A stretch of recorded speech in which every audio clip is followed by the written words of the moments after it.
mi esposa, para relajarse, le gusta prender la televisión. Pero ocurrió un milagro ese día. Me dejó el control remoto a mí. Cosa que no suele suceder. Entonces ya ahora estoy experto en películas románticas. Pero ese día me dijo, mi amor, hoy te dejo que tú escojas. Obviamente cogí el control del televisor y puse boxeo. Yo no veo casi fútbol, pero soy aficionado al boxeo. Y María Angélica me acompañó a ver la pelea. Increíble. Resulta que estábamos mirando allí. Yo, como ella no le gusta eso, casi siempre los combates los veo por YouTube. Ya después, 2 o 3 días después de que ya hasta sé quién ganó y todo. Pero da la casualidad de que prendo el televisor, pongo el canal de deporte y estaba la pelea de Anthony Joshua, campeón del mundo en la división de peso completo, contra Andy Ruiz. Yo, como había leído y había visto, la pelea no era contra Andy Ruiz, era contra otro boxeador. Y de pronto veo que está Anthony Joshua ahí. Uy, ¿cómo pelea por título mundial? Pero esto era algo muy particular, porque resulta que los que saben o han visto algo de boxeo, Anthony Joshua es un boxeador británico con unas condiciones físicas extraordinarias. Tipo joven, supremamente fuerte, un talento formidable, una fuerza increíble. Usted viera los entrenamientos, un tipo invicto en toda su carrera como boxeador profesional. Nunca había tocado la lona, jamás. Me hacía recordar un poquito las épocas de Mike Tyson. Logró unificar los 3 títulos. En este momento hay 4 organizaciones mundiales de boxeo. En la época de Mike Tyson habían nada más 3, la Organización Mundial de Boxeo, la Federación Internacional de Boxeo. Tenía, Anthony Joshua, los 3 cinturones, como en la época de Mike Tyson, unificó los títulos mundiales de boxeo. Y yo estaba esperando esa pelea desde hacía rato. Imagínate, un tipo medallista olímpico de 22 combates profesionales, 21 los ganó por nocaut y 1 por decisión, es decir, ni una sola pelea perdida. Y entre los especialistas y aficionados al boxeo se veía como un boxeador invencible. De hecho, yo cuando leía y miraba los combates, yo decía, pero este man, ¿quién? Un segundo Tyson, porque este man, ¿quién le pone el paro? Y era así, yo quería verme la pelea, pero esperar un combate de él era como en la época de Tyson, que uno, mejor dicho, uno se levantaba a buscar una gaseosa a la nevera, cuando regresaba ya la pelea había terminado. Eso era una cosa que va a pelear Tyson, ya, espérate un momentico, cuando que ya para qué, viendo la repetición ya de cuando el man cayó. Esas eran en aquella época las peleas de Tyson. Pero en este caso me llamó mucho la atención por el retador que tenía Anthony Joshua, porque yo había visto, la pelea estaba programada con otro boxeador. El tipo era un hombre regordete, pero cuando le digo regordete, era regordete. Regordete de verdad. Rechoncho, por decirlo así. Y por lo menos 10 centímetros más bajito, que eso en el boxeo es, por el alcance y todo, es una desventaja enorme. En las apuestas, imagínense, estaba 33-1 a favor de Anthony Joshua. Obviamente yo también, yo porque no apuesto, pero si yo fuera apostador, yo también le apostaba a Anthony Joshua. Y el tipo sube al cuadrilátero en medio de burlas, porque es que, si usted lo viera, ni siquiera había la posibilidad. Bueno, mire, ahí está una imagen. Adivine quién es Anthony Joshua. El moreno, ¿cierto? Campeón del mundo. Y puede parecer cualquier cosa menos un boxeador. De pronto por los tatuajes parece un convicto de una cárcel, una cosa así, ¿no? Pero las apuestas, obviamente, cuando el tipo sube al ring, las burlas se alcanzaban a oír en la transmisión. De hecho, ni siquiera había la posibilidad de que este señor, de que este gordito, enfrentara a Anthony Joshua, porque no crea usted que si que usted dice, no, yo voy a pelear con el campeón del mundo, yo me ofrezco, y le van a dar la pelea, no. Eso sería muy fácil, pelear contra el campeón del mundo, cobras $2 millones y antes de que te metan la primera trompada tú te tiras y ya le ganaste el billete. No, para llegar a ser el retador del campeón del mundo, usted tiene que ser el segundo mejor del mundo. Y este gordito yo nunca ni lo había visto. Y sí, este man, ¿de dónde salió? No había ni siquiera la posibilidad de que él fuera el retador. Y resulta, me puse a leer, que el retador de Anthony Joshua, con el que se había pactado la pelea, le hicieron unos exámenes y salió positivo en doping. Y entonces ya la pelea estaba montada, ya esos compromisos, ya había plata de por medio, y el promotor de la pelea estaba asustado, porque se quedaron sin retador. Estaba el campeón listo para el combate, pero no tenían con quién enfrentar. Empezaron a estudiar a ver a quién ponerle, porque como le digo, no le pueden poner a cualquiera. Resulta que el tipo dice, el promotor de boxeo, dice que le entró un mensaje por Instagram de un tipo gordo, y vea, yo lo escribí aquí, el tipo le escribe por Instagram, le dice, dame la pelea, voy a pelear más fuerte que cualquiera de los hombres que han mencionado, voy a darle una mejor pelea y voy a vencer a Anthony Joshua. Y dije, wow. Y entonces el tipo pone después otro mensaje y dice, soy rechoncho y corto, pero rápido como un rayo.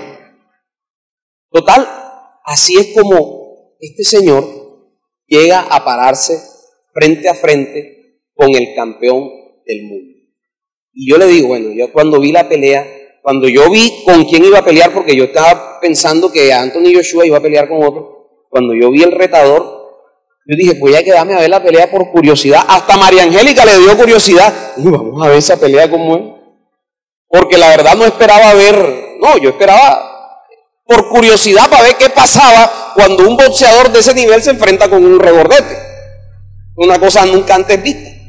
Entonces, nos pusimos a verlo y resulta que, mire lo que pasó. Pásame otra imagen. Mire lo que pasó ahí.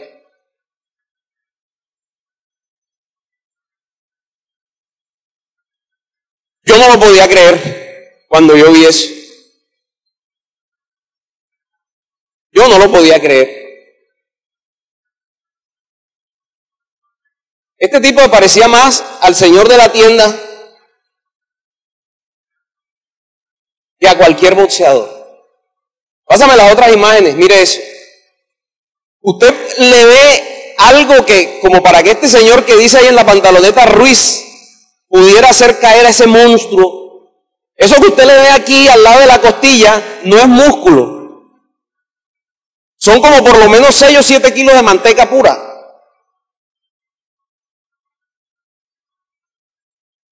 Y eso era increíble, ¿sabe? Pero ese día, es más, imagínate que María Angélica cuando empezó la pelea dijo, le pongo 30 segundos. Yo dije, está optimista, yo le puse como 20. Sin embargo, sucedió que este caballero venció al campeón del mundo, de lo mejor que hay en este, bueno, el mejor del mundo en este momento. Después le dijeron que si le daba la revancha, y dijo, sí le doy la revancha, pero vale $50 millones. Y ya pactaron la revancha. Se va a ganar $50 millones, gane o pierda. Fíjese, ese día aprendimos una tremenda lección. Y cuando yo terminé de ver la pelea, yo no salía de mi asombro. Y yo dije, Señor, pero si nosotros en la palabra tenemos una historia parecida, aunque la de la palabra es todavía más impresionante. Y vamos a abrir en el primer libro de Samuel, en el capítulo 17, una historia que seguramente muchos de ustedes conocen. Primer libro de Samuel, capítulo 17. Vamos a leer, dice la palabra, vamos a leer en la Nueva Traducción Viviente. Normalmente uso la Reina Valera, Pero en estos libros históricos, y como la historia es larguita, la Nueva Traducción Viviente la presenta como una narración, como un cuento, sin perder el rigor de la literalidad. Entonces vamos a mirarlo en esta versión. Dice: los filisteos reunieron su ejército para la batalla y acamparon en Efes Damim, que queda entre Soco en Judá y Aseca. Saúl respondió reuniendo a las tropas israelitas cerca del valle de Ela, de modo que los filisteos y los israelitas quedaron frente a frente en montes opuestos, separados por el valle. Luego Goliat, un campeón filisteo de Gat, salió de entre las filas de los filisteos para enfrentarse a las fuerzas de Israel. Y mire cómo era este señor Goliat, que dice allí: medía casi 3 metros. Yo me puse a mirar en las equivalencias, para ser más exactos, el tipo medía 2.92, para que tengan una idea. 2.92 medía este caballero. Versículo 5: llevaba un casco de bronce y su cota de malla hecha de bronce pesaba 57 kilos. También tenía puestos protectores de bronce en las piernas y llevaba una jabalina de bronce sobre el hombro. El asta de su lanza era tan pesada y gruesa como un rodillo de telar. Con una punta de hierro, imagínense, la sola punta de la lanza pesaba casi 7 kilos. Su escudero iba delante de él. Vale la pena aclarar que en esa época los combates eran cuerpo a cuerpo. No era con fusiles, no, era cuerpo a cuerpo. Entonces Goliat se detuvo y gritó, mofándose de los israelitas: ¿por qué salen todos ustedes a pelear? Yo soy el campeón filisteo, pero ustedes no son más que siervos de Saúl. Elijan a un hombre para que venga aquí a pelear conmigo. Si me mata, entonces seremos sus esclavos, pero si yo lo mato a él, ustedes serán nuestros esclavos. Hoy desafío a los ejércitos de Israel: envíenme a un hombre que me enfrente. Cuando Saúl y los israelitas lo escucharon, quedaron aterrados y profundamente perturbados. Ahora bien, David era hijo de un hombre llamado Isaí, un efrateo de Belén en la tierra de Judá. En ese tiempo Isaí era anciano y tenía 8 hijos. Sus 3 hijos mayores, Eliab, Abinadab y Simea, ya se habían unido al ejército de Saúl para pelear contra los filisteos. David era el menor de los hijos. Sus 3 hermanos mayores se quedaron con el ejército de Saúl, pero David iba y venía para ayudar a su padre con las ovejas en Belén.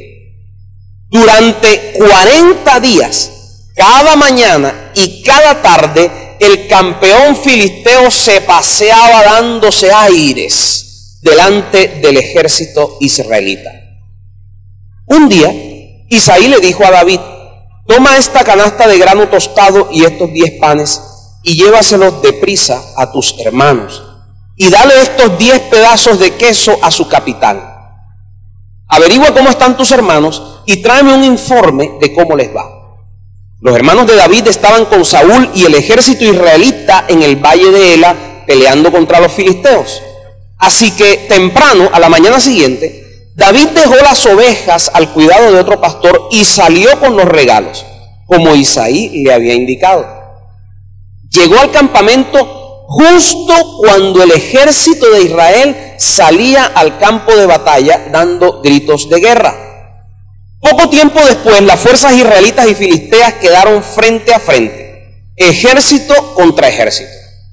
David dejó sus cosas con el hombre que guardaba las provisiones y se apresuró a ir hacia las filas para saludar a sus hermanos. Mientras hablaba con ellos, Goliat, el campeón filisteo de Gat, salió de entre las tropas filisteas. En ese momento, David lo escuchó gritar sus ya acostumbradas burlas al ejército de Israel. Tan pronto como las tropas israelitas lo vieron, comenzaron a huir espantadas. ¿Ya vieron al gigante? preguntaban los hombres, sale cada día a desafiar a Israel. El rey ha ofrecido una enorme recompensa a cualquiera que lo mate. A ese hombre le dará una de sus hijas como esposa y toda su familia quedará exonerada de pagar impuestos. David les preguntó a los soldados que estaban cerca de él, ¿qué recibirá el hombre que mate al filisteo y ponga fin a su desafío contra Israel? Y a fin de cuentas, ¿quién es este filisteo pagano al que se le permite desafiar a los ejércitos del Dios viviente? Estos hombres le dieron a David la misma respuesta. Le dijeron, efectivamente, esa es la recompensa por matarlo. Pero cuando Eliab, hermano mayor de David, lo oyó hablar con los hombres, se enojó. ¿Qué estás haciendo aquí?, le reclamó. ¿Qué pasó con esas pocas ovejas que se supone que deberías estar cuidando? Conozco tu orgullo y tu engaño, solo quieres ver la batalla. ¿Qué hice ahora?, contestó David. Solo hacía una pregunta. Entonces caminó hacia otros y les preguntó lo mismo y recibió la misma respuesta. Entonces le contaron a Saúl la pregunta de David y el rey mandó a llamarlo. No te preocupes por este filisteo, le dijo David a Saúl. Yo iré a pelear contra él. No seas ridículo, respondió Saúl. No hay forma de que tú puedas pelear contra ese filisteo y ganarle. Eres tan solo un muchacho y él ha sido un hombre de guerra desde su juventud. Pero David insistió. He estado cuidando las ovejas y las cabras de mi padre. Cuando un león o un oso vienen para robar un cordero del rebaño, yo lo persigo con un palo y rescato el cordero de su boca. Si el animal me ataca, lo tomo de la quijada y lo golpeo hasta matarlo. Lo he hecho con leones y con osos y lo haré también con este filisteo pagano, porque ha desafiado a los ejércitos del Dios viviente. El mismo Señor que me rescató de las garras del león y del oso, me rescatará de este filisteo. Así que Saúl por fin accedió. Está bien, adelante y que el Señor esté contigo. Después Saúl le dio a David su propia armadura, un casco de bronce, una cota de malla. David se los puso, se ciñó la espada y probó dar unos pasos porque nunca antes se había vestido con algo semejante. No puedo andar con todo esto, le dijo a Saúl. No estoy acostumbrado a usarlo. Así que David se lo quitó. Tomó 5 piedras lisas de un arroyo, las metió en su bolsa de pastor. Luego, armado únicamente con su vara de pastor y su honda, comenzó a cruzar el valle para luchar contra el filisteo. Goliat caminaba hacia David con su escudero delante de él, mirando con desdén al muchacho de mejillas sonrosadas. ¿Soy acaso un perro?, le rugió a David, para que vengas contra mí con un palo. Y maldijo a David en nombre de sus dioses. Ven aquí y le daré tu carne a las aves y a los animales salvajes, gritó Goliat.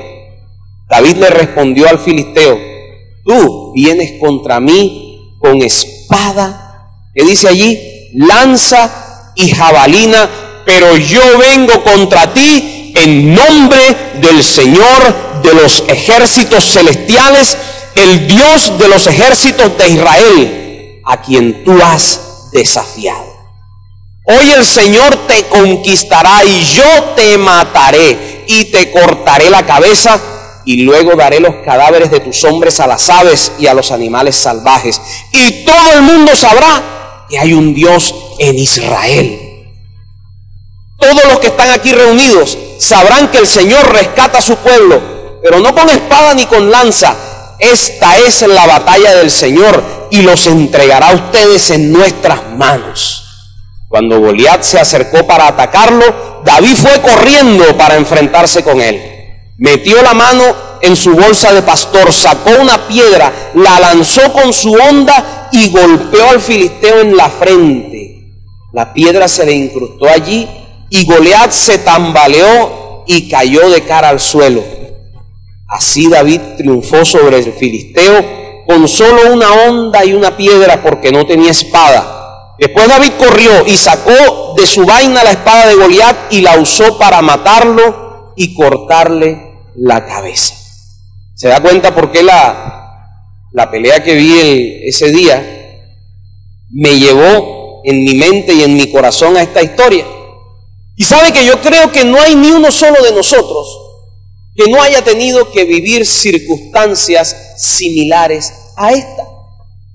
Circunstancias de tener un enemigo verdadero, un enemigo más grande que nosotros y mucho más poderoso que nosotros, un enemigo que nos desafía constantemente, un enemigo que a nuestros ojos parece invencible. Yo creo que muchos de nosotros, por no decir todos, lo hemos tenido que enfrentar. Yo creo que hasta los niños, cuando mi hijo estaba más pequeñito, ahora, lo que pasa es que eso ahora le dicen bullying. Pero yo recuerdo que había un muchachito que se la tenía, bueno, montada, y ahora hay muchas teorías con respecto al bullying y cosas de psicología, pero el bullying tiene una cura rápida. Y bueno, a mi hijo le tocó aplicarle la cura rápida al muchachito. Le impuso las manos y le impuso los pies un poco rápido, pero se los impuso. Y se acabó el asunto de bullying. Pero muchos de nosotros nos hemos tenido que enfrentar a situaciones como estas. Situaciones donde se presenta delante de nosotros, por ejemplo, una desgracia. Una situación que parece que nos fuera a aplastar, que nos fuera a consumir. Algunos hasta nos ha tocado vivir amenazas de muerte reales. Otros han tenido que vivir la traición de personas quizás las que creían más fieles. Situaciones que parece que nos dijeran, no, ya tú no tienes esperanza, ya tú no tienes chance, ya tú de esta no te levantas, ya no hay forma para ti. Pero vamos a mirar en la palabra algunas de las circunstancias que se presentaron en este momento, en esta situación que tuvo que vivir el pueblo de Israel y David. Miremos en el versículo 1. ¿Cuál era la situación real de ellos? Ya los filisteos habían invadido a Israel. Mire que dice, los filisteos reunieron su ejército para la batalla y acamparon en Efes-Damín, que queda entre Soco, en Judá, y Azeca. Para hacer un paralelo un poquito con nuestros días, es como si dos países se enfrentan. Nosotros hemos estado, por ejemplo, ahora en una situación en años pasados tensa, por ejemplo, con Venezuela. Pero entonces viene, por ejemplo, y está el ejército de Venezuela en su lado de la frontera y el ejército de Colombia en este lado de la frontera. Pero la situación aquí era distinta, porque la situación era que los filisteos tenían su ejército del otro, como si el ejército de Venezuela ya no estuviera formado al lado de la frontera, sino que estuviera ya metido en Riohacha, o en Maicao, o ya estuvieran en Cúcuta, al otro lado de la frontera. Ya los filisteos estaban en Judá, ellos no estaban allá y el ejército de Israel acá, ellos ya habían invadido. Y de pronto, además de eso, les sale un gigante, Goliat. Ahora, la Biblia ahí, en la Reina Valera, lo traduce como un paladín. Aquí aparece como un campeón. Tiene varias connotaciones. El campeón, bueno, sabíamos que era el mejor guerrero, pero el paladín, o mirando la palabra hebrea original, literalmente significa un hombre en medio, es decir, un mediador, alguien que está entre dos ejércitos, un representante. La situación ahí era que los israelitas tendrían que escoger a un hombre, a un representante que pudiera pelear con Goliat, y el resultado de ese conflicto determinaría qué ejército ganaba la guerra. Eso se usaba a veces en la antigüedad para evitar mayores muertes. Tú sacas tu mejor guerrero, yo saco mi mejor guerrero, se enfrentan y el que gane es el que gane es rey y el que pierde es esclavo. Así de sencillo. Y eso lo hacía un representante. Y sabe que en nuestra vida pasan cosas así humanamente. Vemos situaciones o vivimos situaciones que ninguno de nosotros puede enfrentar personalmente o puede enfrentar en sus propias fuerzas, porque son simplemente más poderosas que nosotros, porque nos superan. No sé cuántas veces usted ha tenido que enfrentar situaciones que lo superan, situaciones en las que usted dice, no hay solución. Este problema que estoy viviendo no tiene ninguna salida, no tiene ningún arreglo. Y cuando nosotros nos vemos en esas situaciones, ¿sabe qué pasa? Interviene nuestro mediador, interviene nuestro paladín, interviene el Hijo de Dios. Dice la palabra que Él es mediador. Él es nuestro intermediario y es nuestro representante. El Señor, cuando yo me presento ante el Señor, ya Él no me mira a mí, Él mira a mi representante, Él mira a mi paladín, Él mira al que intervino, y ese es mi Señor Jesucristo. Él es nuestro intermediario. Y dice la palabra que Él ganó la batalla. En Hebreos 2:14 dice, para destruir por medio de la muerte al que tenía el imperio de la muerte, este es al diablo. Lo destruyó, venció por mí, así como David venció por todo Israel, Jesús venció por mí. Y como Él ganó la batalla, nosotros también ganamos la batalla, porque Él es nuestro paladín. Así que, mi querido hermano, no temas por aquellas circunstancias, por aquellas situaciones que tú no puedes vencer, por aquellas cosas que tú dices, definitivamente, por más que haga, no hay forma de arreglar esto. Cuando se te presenta a ti esa situación, ese poderoso enemigo, entonces es cuando interviene nuestro paladín, Cristo el vencedor. Y vemos que ese Goliat no era cualquier gigante. La descripción de ese gigante la encontramos en los versículos del 4 al 7, donde empieza diciendo que medía 2,92 de estatura.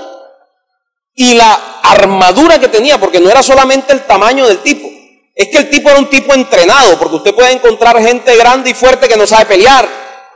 Y si no sabe pelear, cualquiera los derrota.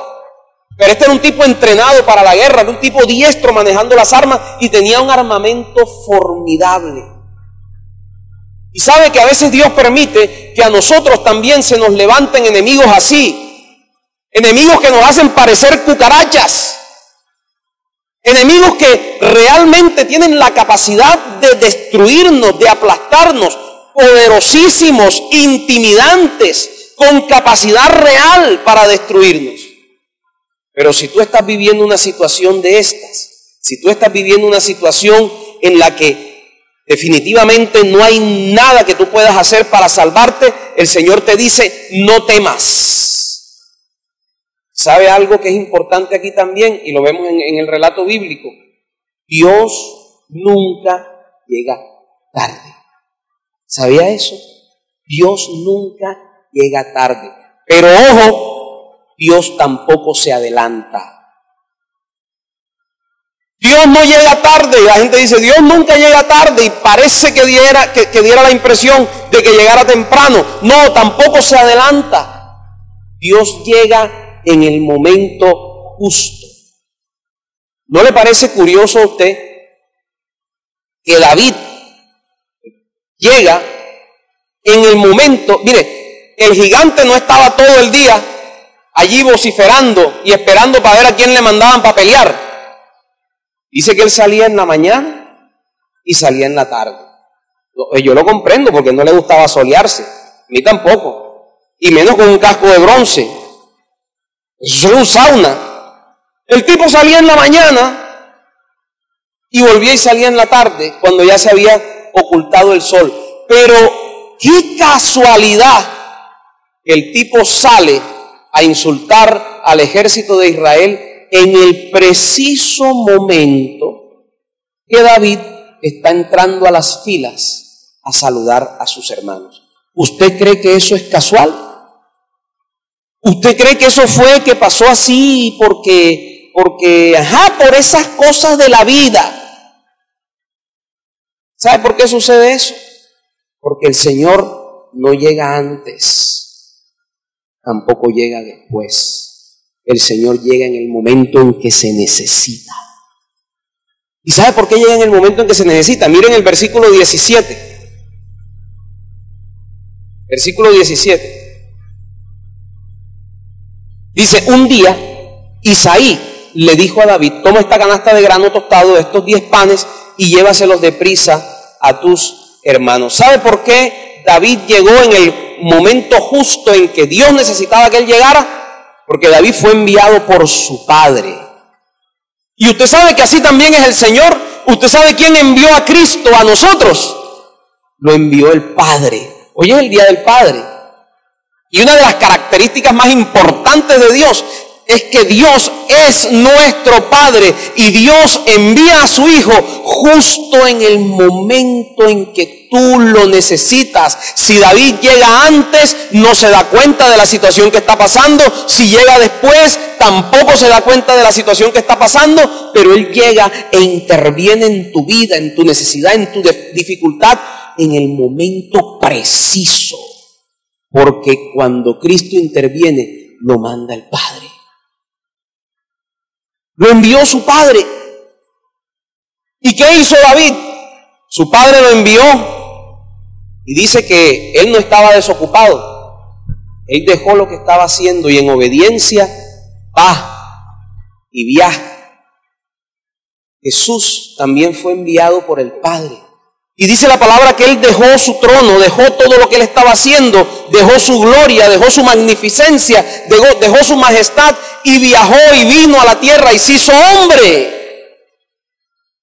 Yo no sé si usted alcanza a ver el paralelo entre lo que estaba pasando en ese momento en David y lo que Jesús iba a hacer mucho tiempo después. Y dice que viajó ¿a dónde? ¿Hacia quién viajó él? Él le dijo, ve a quiénes. Ve a tus hermanos. Y sabe qué lindo que la palabra a nosotros nos llama hermanos. El Señor a nosotros nos llama hermanos. Y el Padre envió a su Hijo. Y su Hijo deja su gloria, deja lo que estaba haciendo y viaja a encontrarse con nosotros, sus hermanos. Y no solamente que viaja, sino que Él viaja ¿con qué? Le dice, llévate una canasta de grano tostado y unos 10 panes y llévale también unos quesos. ¿Sabe? Él viaja con provisión. El Hijo de Dios interviene en tu vida con provisión. ¿Provisión de qué? ¿Provisión de dinero? No necesariamente. Si necesitas dinero, trae provisión de dinero. Si necesitas salud, Él provee salud. Si necesitas compañía, Él provee compañía. Si necesitas consuelo, Él provee consuelo. Él viaja a sus hermanos que están ¿en qué?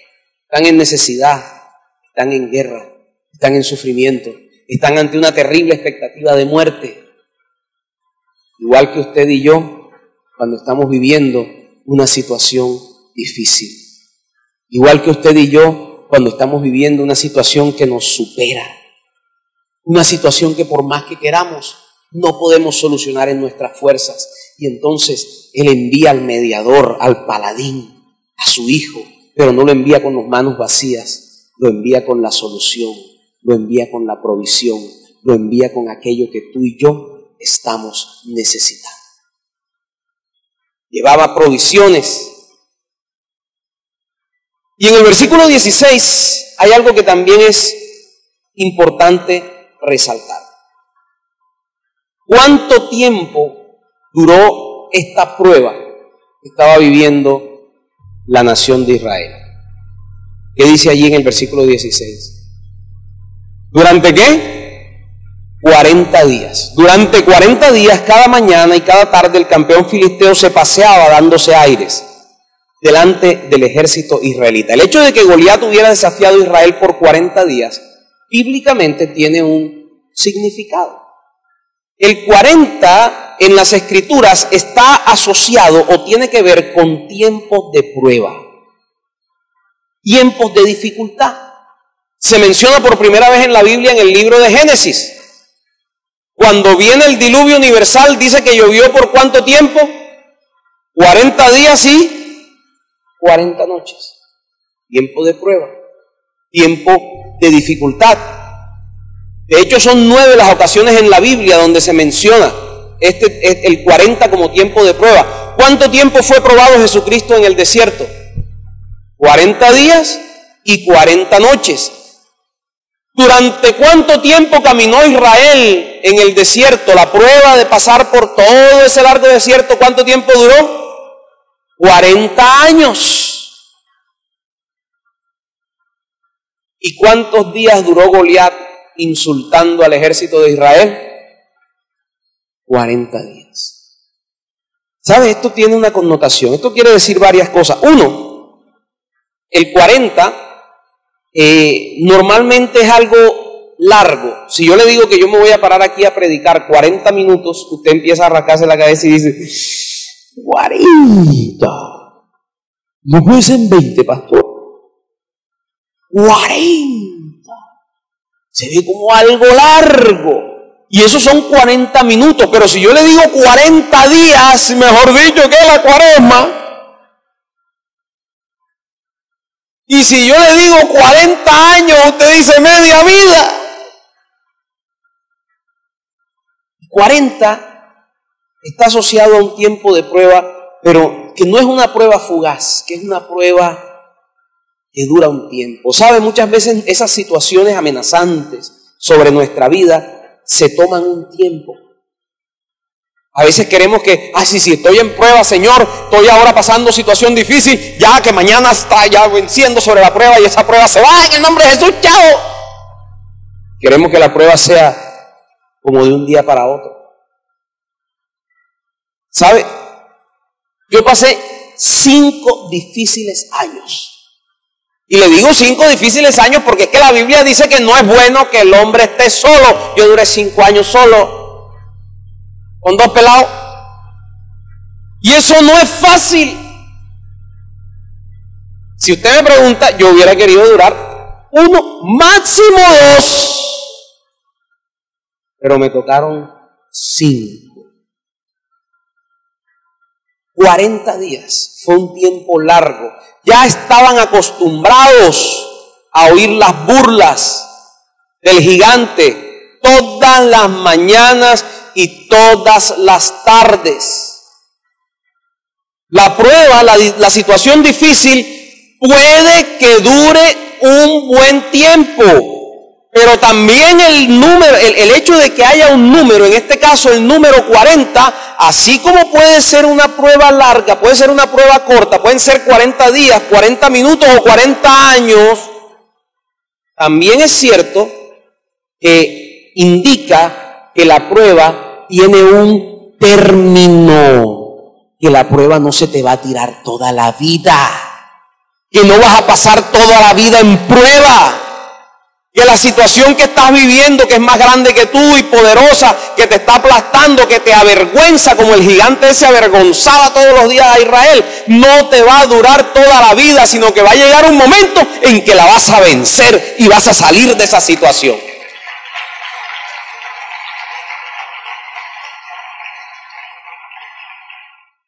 En mi caso fueron 5 difíciles y largos años. Pero en el 2017, ese gigante de soledad que yo no podía vencer, porque no era algo que estuviera en mis manos solucionar. Yo podía solucionar una cosa, podía solucionar otra, pero si Dios no había mandado a la persona, yo no podía hacer nada. No estaba en mis manos resolverlo. Y duré 5 difíciles y largos años, pero en el 2017, ese gigante de soledad le llegó su día 40. Se le acabó. Y en el 2017 la prueba terminó. Y así como a mí me llegó mi día 40, mi hermano, a ti también te llega tu día 40. No sé qué prueba estés viviendo, qué situación estés viviendo, más grande, más fuerte que tú, pero no va a ser eterna. Ay, pastor, está muy larga. Bueno, eso no lo discuto, pero no va a ser eterna. El Señor envía a su Hijo y lo envía con la salida que tú estás necesitando. Llega el momento en que Dios dice, hasta aquí. Llega el momento en que Dios dice, no más. Llega el momento en el que Dios dice, ya sufriste, ya está bien, ahora yo te voy a dar la victoria. Y llegó tu día 40 y te levantas y sales de esa situación. Así que, mi querido hermano, mi querida hermana, dile a tu Goliat, a tu problema, a tus angustiadores, dile, disfruten ahora, porque cuando les llegue el día 40, les mocho la cabeza.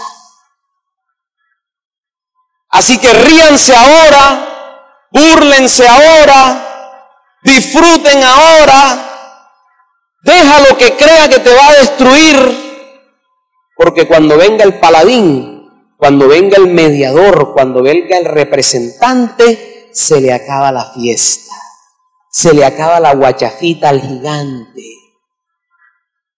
y el Señor se mueve a tu favor. Los filisteos se acercan a Israel ya con su as bajo la manga. Israel fue sorprendido por la invasión de los filisteos, pero ya ellos traían todo premeditado, ya ellos traían todo preparado. Ellos llegan a la guerra confiados, tan confiados llegan que de una vez van cruzando la línea de frontera. No les importó, no tenían ningún tipo de respeto, porque ya ellos sabían lo que iban a hacer. Por el contrario, los habitantes de Israel a lo mejor se vieron sorprendidos, se vieron ya esa gente en su territorio y muchos de pronto estaban ahí y ni siquiera habían afilado la espada, afilando la espada a última hora, el otro de pronto limpiando la armadura, otro de pronto se había engordado y no le cerraba. Y fueron sorprendidos. Les tocó organizar su defensa, a lo mejor improvisadamente. Pero ¿sabes? Sea lo que sea, el Señor tiene planes diferentes. Ya ellos habían planeado y habían premeditado el mal para Israel. El problema es cuando Dios tiene planes diferentes. Ellos pueden hacer sus planes, ellos pueden organizar esa conspiración contra ti, bien articulada, bien pensada. Yo me imagino la cara de los de Israel cuando ellos salen a pelear y de pronto se les presenta semejante armatroste enfrente. Yo me imagino que los soldados de Israel se agarraron así y ¿de dónde sacaron esta cosa? Ellos fueron sorprendidos en todo esto, pero no importa cuán bien planeados sean las artimañas del enemigo, no importa cuán bien armados vengan, si Dios tiene otro plan, no hay nada que el enemigo pueda hacer para destruirte. El problema lo tienen ellos, cuando Dios tiene otro plan. Y Dios, ¿qué te ha dicho a ti? Dios te ha dicho: mis pensamientos para ustedes son de bien y no de mal, para darles el fin que ustedes esperan.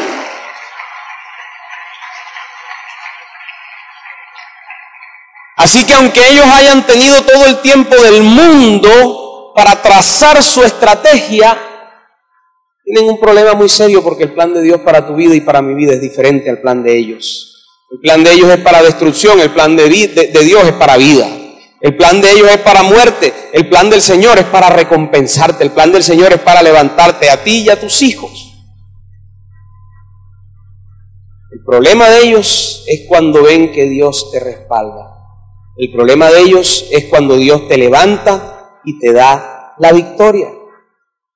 Mire, los enemigos de Israel en ese momento no podían imaginarse lo que allí iba a suceder. Yo creo que ellos, viendo a su gigante, y cuando dijeron: este es el que mandó Saúl, un peladito, ni siquiera un peladito guerrero, ni siquiera, no era infantería, no, un pastorcito, un peladito que cuidaba ovejas y tocaba el arpa, con las mejillas rosaditas. Ay, niña, eso es lo que van a mandar. Y eso era lo que ellos se imaginaban. ¿Sabe? Yo cuando prendí la pelea y vi yo a Anthony Joshua contra ese gordo, yo dije: no. Yo me imagino que así dijeron los filisteos cuando vieron venir a David y dijeron: mira tú lo que van a mandar. Carne de cañón. Y así muchas veces de pronto tus enemigos más fuertes que tú te miran y te miran con desdén, porque tienen poder, porque tienen dinero, porque te ven como algo o como alguien insignificante.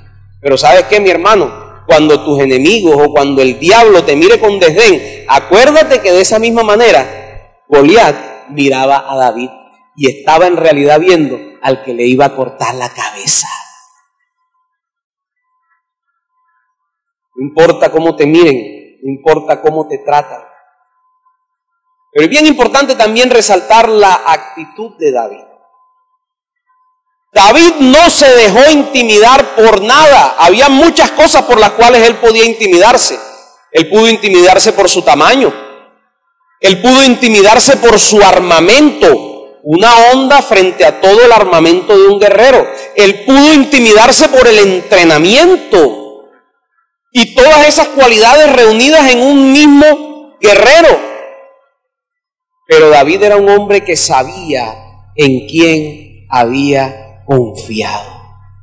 Y esa es la lección para nosotros. En el versículo 45 vemos cómo le responde a David. Y así es que nosotros tenemos que responderle al enemigo cuando viene rugiéndonos y diciéndonos: te voy a tragar, te voy a aplastar.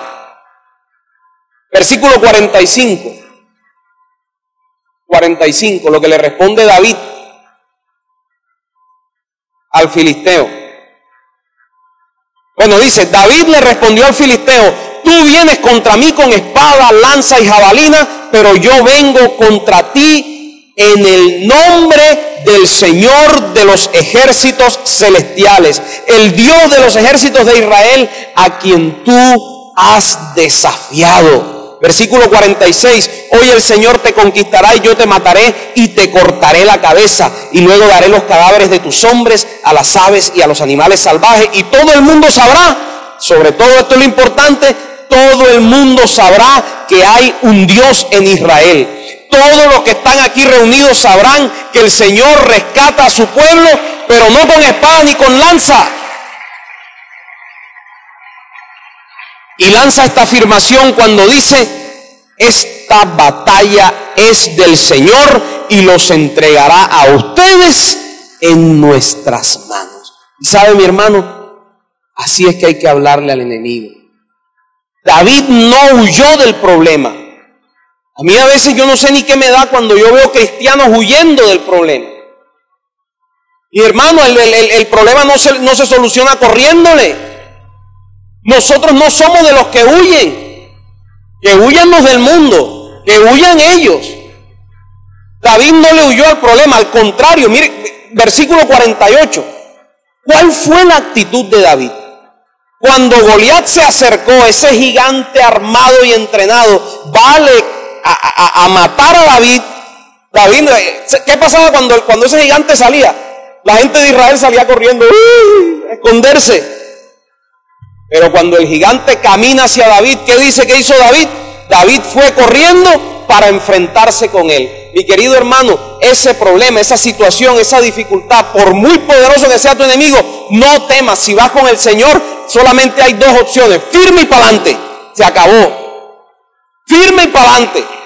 Que sea grande, que sea poderoso, que sea, eso no importa. Cuando tú sabes que vas en obediencia a Dios, actúa sin vacilar. Si no, mis queridos hermanos, se pierde. Muchos israelitas habían ahí, muchos hijos de Dios habían ahí.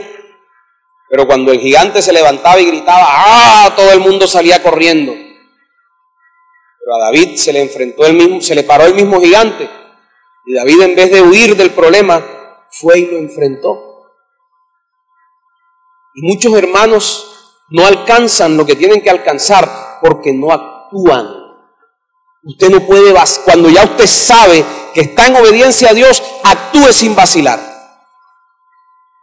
Yo les comentaba de la prueba que viví durante 5 años. Mire, cuando a mí Dios ya me había mostrado, ya yo tenía la seguridad de que María Angélica era la persona que yo necesitaba y que era la persona que Dios quería para mí, yo me puse manos a la obra. Yo hablé por primera vez con María Angélica en mayo y en noviembre me casé con ella. No me puse con vaciladera ni con... Ella me decía: oye, pero tú eres muy lanzado. Lanzado no, sino que yo sé con quién voy. Yo lo único que necesito saber es que Él va conmigo. Si Él va conmigo, yo voy para adelante. Y no vaya a creer usted que fue fácil. Nunca nada me había costado tanto trabajo. Difícil. Difícil realmente. No se imagina la cantidad de obstáculos que yo tuve que superar. Pero así es que hay que actuar. Cuando ya tú sabes y tienes la dirección de Dios, cuando sabes que es la voluntad de Dios, es simplemente firme y adelante. David caminó firme y adelante. En el versículo 49 dice, metió la mano en la bolsa de pastor, sacó la piedra, la lanzó con la honda y golpeó al filisteo en la frente. La piedra se le incrustó allí y Goliat se tambaleó y cayó de cara al suelo. Punto. Cuando tú sabes que vas en obediencia a Dios, hermano, usted actúe. Vaya para adelante. Si se le meten obstáculos, se para encima de los obstáculos, pero no se deja vencer. No se deja vencer. ¿Por qué? Porque usted tiene al mediador, porque usted tiene al paladín, porque la batalla no es suya, la batalla es del Señor. Yo no sé qué dificultad está enfrentando usted hoy. No sé, puede estar enfrentando dificultades económicas, puede estar enfrentando dificultades en sus relaciones de pareja o con sus hijos o con lo que sea, o de salud o lo que sea. No sé qué dificultad está enfrentando usted hoy, pero sí sé que el Padre envió provisión para ti. Sea cual sea lo que tú estés necesitando, el Padre envió provisión para ti. Si necesitas salud, el Padre envió salud. Si necesitas compañía, el Padre envía compañía. Si necesitas consuelo, el Padre envía consuelo. Si necesitas provisión, el Padre envía provisión. No sé cuánto haya demorado tu prueba. De pronto ya estás cansado, ya estás desgastado. Pero sé que a tu prueba le llega el día 40. Sé que tu prueba se acaba, que tu prueba no va a ser eterna, que tú no te vas a morir ahí. Sé que cuando el enemigo te ruja por encima y te quiere intimidar, entre más alto y más fuerte gritaba Goliat, y entre más se acercaba hacia David, más firme y más decidido iba ese muchachito en que iba a derrotarlo y a vencerlo. Querido hermano, cuando el enemigo te ruja, cuando el enemigo te quiere intimidar, firme y adelante, porque el Señor va contigo. Ven, vamos a orar. Quiero invitar, si quieres venir al altar.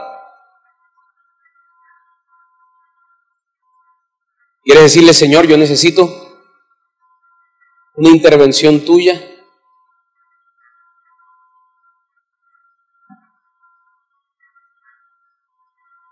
Bueno, quería hacer algo también. Quería llamar a aquellas personas nuevas, aquellos que por primera vez han venido de pronto a una iglesia como esta, que no han hecho una oración para recibir al Señor. Si hay alguien que en esta mañana, ya tarde, quiera decirle, Señor, quiero recibirte en mi vida por primera vez, yo te pido que levantes la mano. Allá hay una dama, levanta la mano. ¿Alguien más? Alguien más que por primera vez, yo le pido que levante su mano en esta mañana. ¿Hay alguien más nuevo por primera vez? Entonces, allí otra dama, allí un caballero, alguien más por primera vez. Yo les voy a pedir a ustedes tres,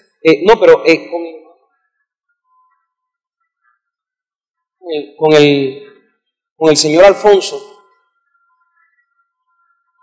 Los que vienen por primera vez allá con el hermano Alfonso. Y vamos a darle un aplauso a estas dos damas y a este caballero.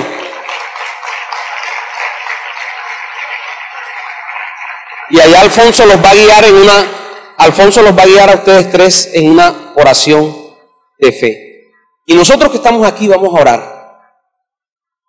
Y vamos a presentarle al Señor esa circunstancia, esa situación. ¿Cuál es la situación que estás viviendo?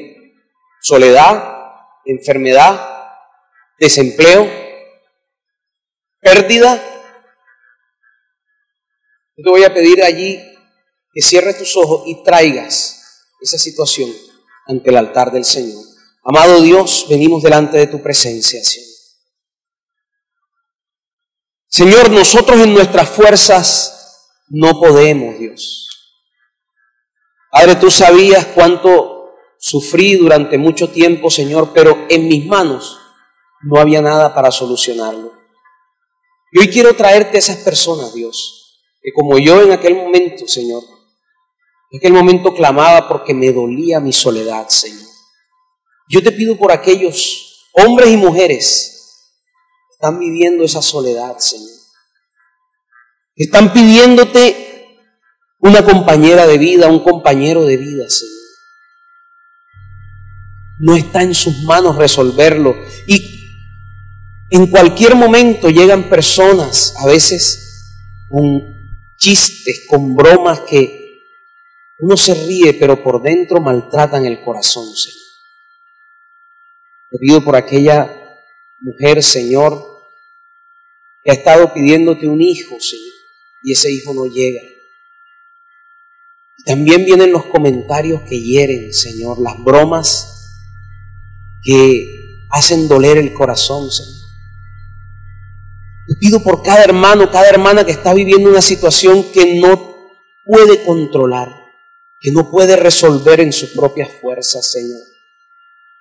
Aquellos que están viviendo situaciones de pérdida, o aquellos que tienen una enfermedad y les han dicho ya tienes que aprender a vivir con eso. Padre, yo te presento la necesidad de cada uno de mis hermanos, Señor. Aquel que dice no hay solución, no hay salida. Pero yo te pido, Padre Santo, en este momento, Señor, sé tú fortaleciendo la fe. Hay algunos que todavía tendrán que esperar un tiempo, pero te pido, mi amado Señor, que su fe sea fortalecida y puedan esperar sabiendo, creyendo, Señor, porque la fe es la certeza de lo que se espera, Señor. Y si tenemos que esperar todavía un tiempo, Señor, yo te pido que la fe mantenga viva, Señor, ese creer en ti, Señor. Padre, te pido los que, Señor, ya están cerca, Señor, su día 40, Dios. Padre, yo te pido manténlos, Señor, en esos momentos, Dios. Padre, te presentamos esas circunstancias allí donde tú estás, hermano. Preséntale aquello que de pronto a nadie le has dicho. Dile, Señor, tú sabes cuánto sufro por esto. Señor, tú sabes cuánta dificultad me causa esto, Señor. Señor, tú sabes que no quiero estar viviendo esto. Dile, Señor, aquí entrego delante de ti mi enfermedad. Aquí entrego delante de ti mi soledad. Aquí entrego delante de ti mis sueños no alcanzados. Te pido, Padre Santo, mete tu mano, Señor. Te pido, Señor, entra en mi vida como el mediador, Señor, como el paladín, Señor. Y ayúdame a ganar aquello que yo no he podido ganar en mis fuerzas, Señor. Tú eres mi Padre, Señor. Tú eres mi confianza, Señor. Tú enviaste a tu Hijo y tú tienes la provisión que yo necesito. Tú tienes eso que me está haciendo falta, Señor. Mira aquellos padres que sufren por sus hijos, que ven el dolor de sus hijos y no saben cómo ayudarlos. Yo te pido, Señor, mete tu mano, Jesús. Mete tu mano, Jesús. Mira aquel Señor que está viendo su matrimonio desmoronarse delante de él. Yo te pido también interven, Señor, en esa situación, Dios. Arregla lo que está mal, Señor. En el nombre de Jesús. Padre, aquí traemos delante de tu altar todas nuestras necesidades, todos nuestros sueños, todos nuestros anhelos, todas nuestras dificultades, todo nuestro dolor, todas nuestras pérdidas. Las traemos delante de ti, Señor. Pero ya no huiremos como huía Israel. Ahora vamos a confiar. Como David caminaba confiado en contra del gigante, así como él caminaba rumbo a su victoria, Señor, yo camino rumbo a mi promesa, Señor. Gracias, amado Dios. Presento delante de ti, Centro Bíblico Rodadero, Dios. Dios, yo creo que tú nos has plantado en este lugar para vencer. Tú nos has plantado en este lugar para glorificarte sobre nosotros. Nos has plantado en este lugar para hacer milagros en nuestras vidas y que el Rodadero y Santa Marta sepa que hay Dios aquí en este lugar, Señor. Y sabemos, Dios, que te glorificarás en nuestras vidas para testimonio a los que no te conocen, para que los demás sepan, Señor, que aquí hay uno que reparte agua de vida eterna, que eres tú, Señor Jesús, y se acerquen a este lugar a beber de tus aguas, Señor. Gracias, mi amado Dios, te adoramos y te bendecimos. Tu iglesia te exalta en el nombre del Padre y del Hijo y del Espíritu.